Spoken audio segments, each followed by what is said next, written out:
હે દારૂ બિયર માથે બુલડોઝર ફેરવાય અને હર્ષભાઈ ના ગામના લોકો કેવા હરખાય. દારૂ બંધી ની આપણે વાત જ ન થાય, એ દારૂ બંધી ની આપણે વાત જ ન થાય. બળે હે ને દારૂ અને બિયર ના શોખીનો નો જીવ બળે ને આ સીન જોઈને.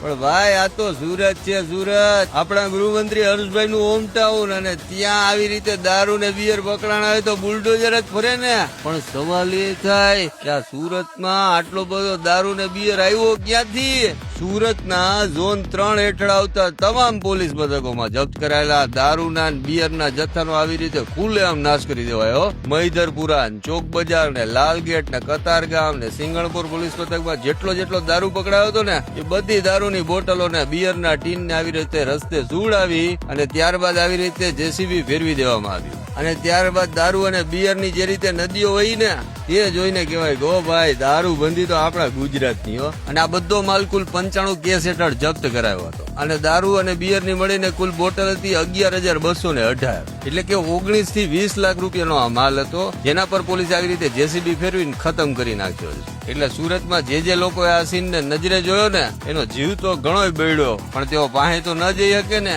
ત્યાં પછી કઈ ઉઠાવી પણ ન શકે, કેમ કે ખાખીનો ખોફ હતો ને જેસીબી ની હતી ધણધણાટી.